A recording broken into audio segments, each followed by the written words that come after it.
Shalom, shalom, shalom, que le nom de Jésus soit béni. Seigneur, je veux te confier ce temps, je veux te confier ce moment-là et je prie que tu prennes toute la place, que tu m'effaces et que tu parles au nom de Jésus. Voilà, soyez bénis, peuple de Dieu. Voilà, j'espère que vous allez bien depuis la dernière exhortation, depuis la dernière émission Fraîche Rosée. Voilà, j'espère vraiment que les exhortations, les temps de Fraîche Rosée vous font du bien. Je veux rappeler que Fraîche Rosée, là, ce n'est pas une performance vocale ni musicale. Hein. C'est des chrétiens qui viennent chanter un cantique qui les a touchés et nous exhortent, prient avec nous par rapport à cela. C'est pour booster quelqu'un pour sa journée. Et je rappelle aussi que on voudrait vraiment que ce soit participatif, voilà, de tout un chacun qui a un chant qui veut le présenter et exhorter. N'hésitez pas à nous en faire part. Que le nom de Jésus soit béni. Aujourd'hui, j'aimerais parler de quelque chose. La Bible dit en Jérémie 17, 9, le cœur de l'homme est tortueux par-dessus tout et il est méchant. Qui peut le connaître? Et en Lévitique, on nous dit l'homme qui aura, Lévitique 15, 16 à 17, l'homme qui aura une pollution lavera tout son corps dans l'eau et sera impur jusqu'au soir. Tout vêtement et toute peau qui en seront atteints seront lavés dans l'eau et seront impurs jusqu'au soir. Bien-aimés frères et sœurs en Christ, comment? Je commençais à peine à découvrir qu'il y a un Dieu qui a envoyé Jésus pour nous sauver. Je commençais à peine à savoir lire que l'Esprit de Dieu a commencé à se révéler à moi. Et quand j'avais 10 ans et qu'il s'est vraiment révélé à moi, me disant ce qu'il attendait de moi, ce n'est pas quelqu'un à ce moment-là qui m'a parlé du péché de l'impudicité, de la masturbation, de l'infidélité. Ce n'est pas quelqu'un. C'est l'Esprit de Dieu lui-même qui m'a fait comprendre que tout ça, il avait ça en horreur. C'était contre sa volonté. C'est vrai que j'ai cherché après à écouter des enseignements, tout ça, qui ont conforté cela. Mais c'est l'Esprit de Dieu même qui m'a enseigné ces choses-là, qui m'a fait comprendre que ce n'était pas bien. Amen.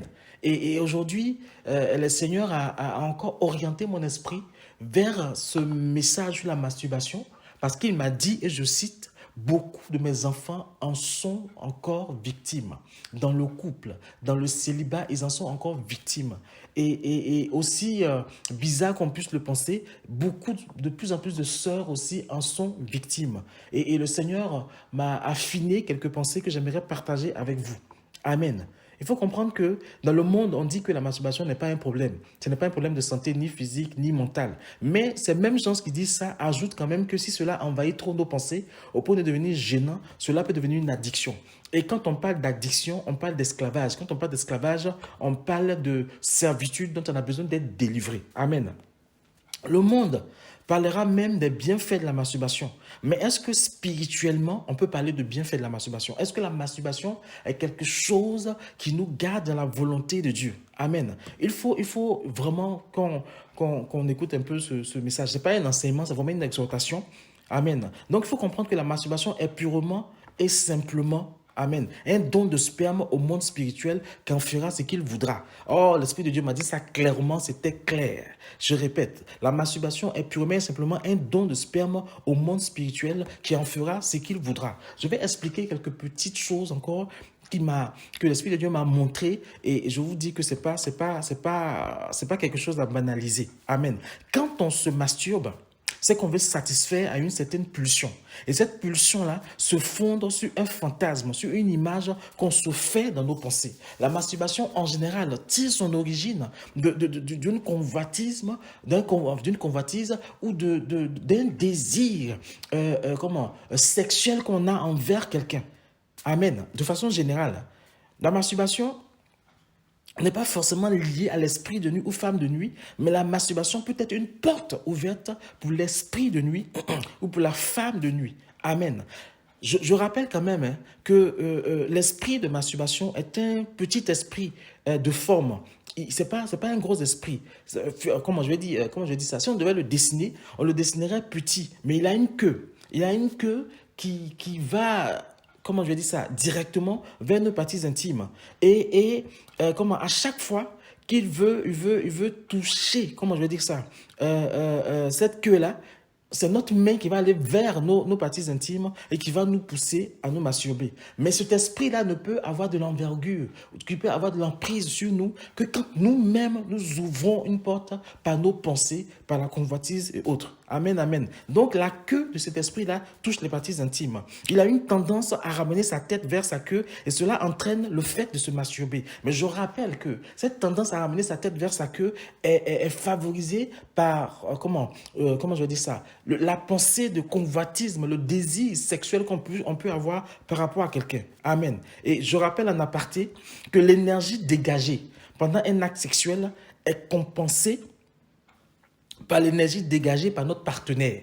Les sexologues disent que quand on se masturbe, on dégage une énergie qui n'est pas, je vais dire ça, qui n'est pas compensée. Alors que quand on est en train de faire l'amour avec la personne qui partage notre vie, notre femme ou notre mari, on dégage l'énergie et il dégage aussi et ça compense et ça crée un équilibre, ça crée une fusion, ça crée une unité. Amen. Donc en se masturbant, on s'use, on s'affaiblit, et physiquement et spirituel. Et il faut faire très, très, très, très attention.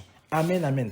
On désire moins la femme ou l'homme qui partage notre vie. Et on prend plus plaisir à se masturber qu'à aller dans l'intimité avec la personne qui partage notre vie. Amen. Et quand on commence à prendre plus plaisir à se masturber qu'à aller dans l'intimité avec la femme qui partage notre vie, l'homme qui partage notre vie, cela maintenant crée une ouverture, cela ouvre une porte maintenant à la femme ou au mari de nuit. Amen. Et la femme ou le mari de nuit qui n'est pas forcément un mauvais esprit qui va venir s'installer, qui peut être forcément, qui peut être aussi, pas forcément, qui peut être aussi un agent du diable ou un membre quelque part de ta famille qui va se transformer en sexe opposé pour venir te détruire la nuit. Il faut que nous fassions attention. Et la masturbation peut favoriser aussi l'éjaculation précoce ou retarder l'éjaculation. Tout dépend de chez quelqu'un. Il y a les gens, à force de se masturber, quand ils sont dans l'intimité avec leur partenaire, ils deviennent des anéjaculateurs. Là, ils n'arrivent plus à éjaculer. Par contre, quand ils vont se masturber, ils éjaculent tout de suite. Et puis, il y a des gens, à force de se masturber, dès qu'ils vont dans l'intimité, ils éjaculent. Donc, dans tous les cas, ce n'est pas, comment je dis ça, quelque chose de correct pour notre propre vie. Il faut vraiment, vraiment faire attention. Cela peut retarder la jouissance aussi de la femme ou la rendre rapide. Je rappelle que beaucoup de femmes aussi sont victimes de cette histoire-là. Elles ont une manière particulière de le faire, mais elles sont victimes de ça. Je me rappelle, je ne veux pas citer quelqu'un, mais à une période de notre conversion, on a dû amener des filles aux urgences pour aller retirer des légumes qu'elles prenaient pour prendre un certain plaisir. Il y a des filles, elles ont une manière de se positionner pour prendre leur plaisir. Mais tout cela là, Dieu a ça en horreur et c'est des ouvertures qu'on va créer dans notre vie. Amen. Cela entraîne aussi la fragilité de couple. Cela entraîne aussi la fragilité des finances et parce qu'en se masturbant, on vend simplement les grâces qu'on a. Amen. Et quand le diable prend les grâces, il les remplace par la malédiction. C'est-à-dire que tu te masturbes, tu donnes ton sperme au diable, lui en retour te donne la malédiction. Donc c'est un peu tout ça la masturbation. Mais j'aimerais apporter quelques précisions. Amen. Fondées sur certains témoignages. Il y a par exemple un frère comme ça qui disait que lui, il ne sait pas pourquoi, il ne sait pas ce qui se passe, mais tous les jours, entre 10h20 et 10h30, quel que soit ce qu'il est en train de faire, il faut qu'il trouve une raison pour aller se masturber. Et en priant, le Seigneur lui montre que un jour, à telle heure, entre 10h20 et 10h30, il a flirté légèrement avec avec une fille, ils se sont embrassés, et ce jour-là, la fille lui a spirituellement posé quelque chose qui fait que tous les jours, entre 10h20 et 10h30, il vient recueillir son sperme là. Elle vient recueillir son sperme pour aller faire des choses. Et tous les jours, entre 10h20 et 10h30, quelque chose qu'il est en train de faire, il a une pause, il va de façon mécanique. Alors qu'il n'a pas de pensée sexuelle, il va se masturber. Ça, c'est parce que cette sœur-là l'a envoûté. Cette fille-là l'a envoûté en ce moment-là et qu'elle a besoin de son sperme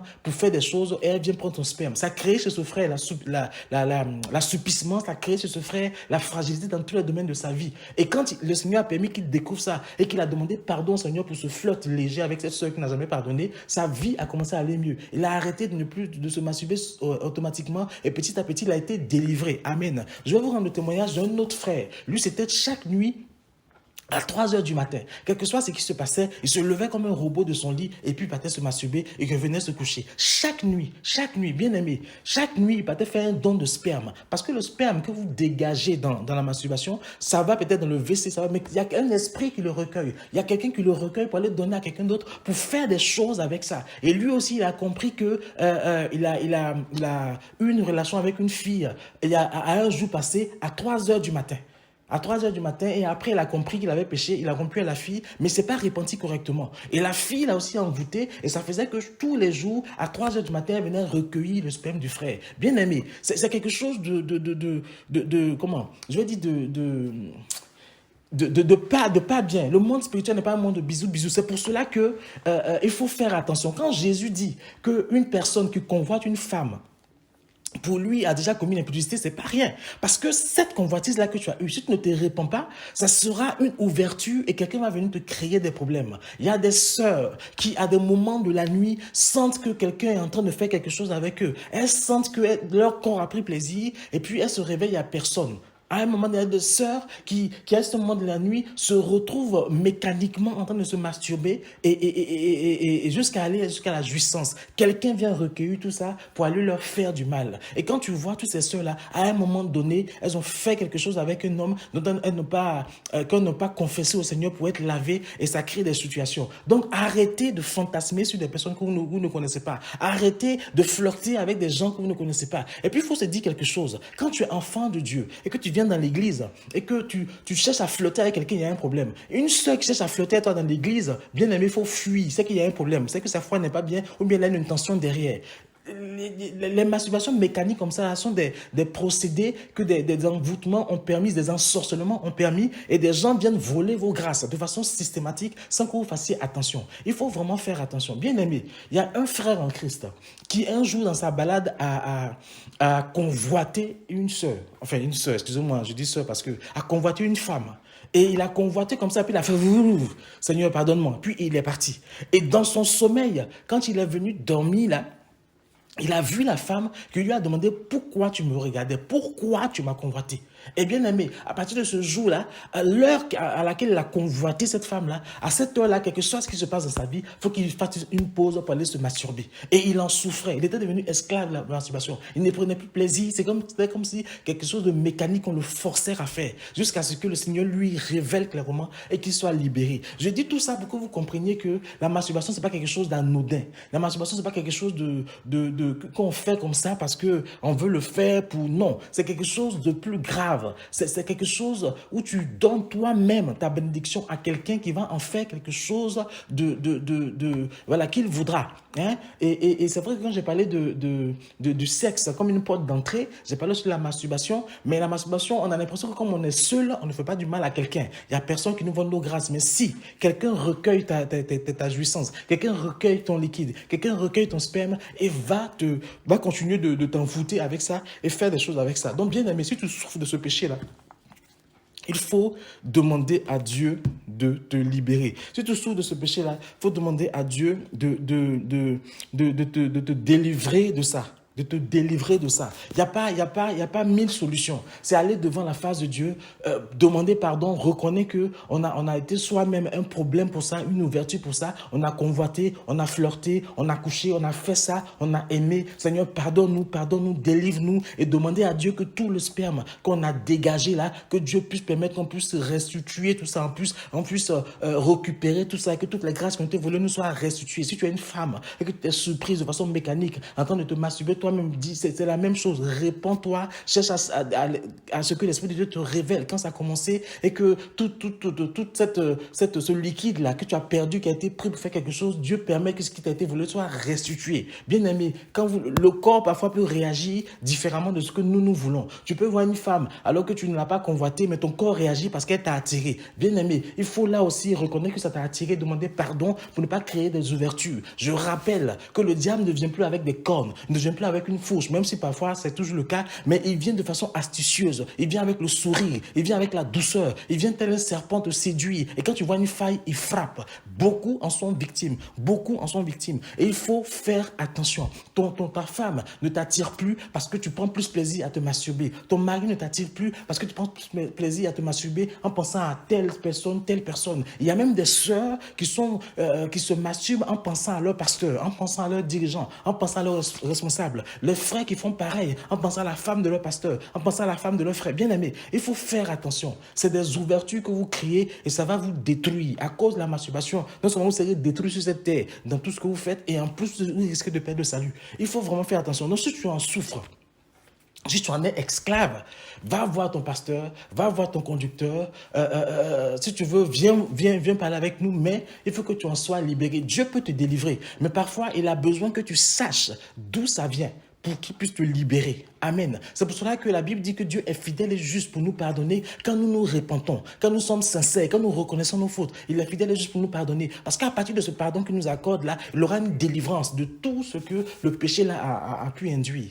Amen. Donc, faisons vraiment attention. On peut encore en dire beaucoup de choses. Hein. Il y a plusieurs autres formes de masturbation, mais dans tous les cas, il faut que tu comprennes que ton liquide qui se verse quand tu es une femme ou ton sperme qui se verse quand tu es un homme, ça ne va pas dans le WC. Ça va dans le WC physiquement, mais spirituellement, c'est recueilli. Spirituellement, quelqu'un l'a pris. Et puis, si toi, tu le fais de façon mécanique, le même jour, à la même tranche horaire, c'est que toi, tu as été envoûté, tu as été, ensorcelé, tu as besoin d'être libéré, tu as besoin d'être délivré. Amen.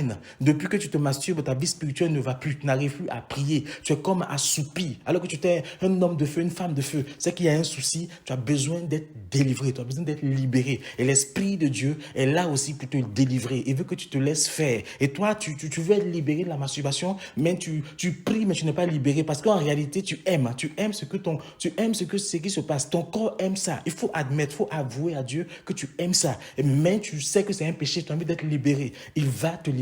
Il va t'affranchir, bien-aimé. Que le nom de Jésus soit béni. Que le nom de Jésus soit béni. Amen. Et il faut vraiment que nous fassions attention. En 1 Corinthiens 10, le verset 13, l'apôtre Paul nous dit qu'aucune tentation ne nous est parvenue qui n'a été humaine. Et Dieu qui est fidèle ne permettra pas que vous soyez tentés au-delà de vos forces. Mais avec la tentation, il préparera aussi le moyen d'en sortir afin que vous puissiez la supporter. Ça veut dire que quand tu vois une femme là, bien aimée, et que tu sens que tu as envie de la convoiter là, Dieu t'a donné la force de ne pas le faire. Dieu t'a donné la force de ne pas convoiter. Quand tu vois un homme et que tu veux penser à des choses, Dieu t'a donné la force de ne pas le faire. Parfois, c'est juste par ce regard-là que les problèmes vont commencer. Donc, évite de regarder. Moi, je bénis toujours le nom de Dieu parce que le physique d'une femme ne m'attire pas au-delà, en fait. Voilà, Dieu a permis que même quand j'étais dans le monde, c'est vrai que j'ai commencé à le suivre très tôt, même quand j'étais dans le monde, tant que je ne connais pas comment fonctionne une fille, sa manière d'être, je ne suis pas attiré par elle. Le physique ne suffit pas à m'attirer vers une fille. Et ça, je bénis le nom de Dieu parce que maintenant que je suis converti, marié, tout ça là, je bénis Dieu parce que c'est quand même un avantage. Mais même si au détour d'un truc, je vois une fille que son physique m'attire, je me répands tout de suite et puis j'en parle à ma femme. Comme ça, poum, ça coupe la chose et puis on n'en parle plus. Voilà, soyez aussi, parlez à vos conjoints, parlez à vos épouses et puis voilà. Maintenant, si vous voyez que votre femme ou votre conjoint, votre mari est quelqu'un de jaloux, mais priez Dieu. Voilà, parfois il faut se taire aussi pour le protéger, mais priez aussi Dieu pour que Dieu vous libère de cela. Dieu vous libère de cela. Et si à chaque fois que tu es dans l'intimité avec ta femme ou ton mari, tu penses à une autre femme, tu penses à un autre homme, ça aussi, faut te libérer de ça. Ça peut être des occasions pour détruire ta vie. Voilà, que le nom de Jésus soit béni. J'espère vraiment que cette exhortation a fait du bien à quelqu'un et que on ne sera plus esclave de ce péché-là, de ce truc-là qui peut nous créer des problèmes. Voilà. Soyez bénis. Si vous avez des questions, n'hésitez pas à les poser. Et si cette vidéo vous a plu, n'hésitez pas à liker, à partager. Et rappelons-nous toujours que Jésus est notre Maître, notre Seigneur, notre Sauveur personnel et que Dieu d'éternité, c'est notre Papa. Souvenons-nous-en toujours. Soyez bénis. Amen, amen.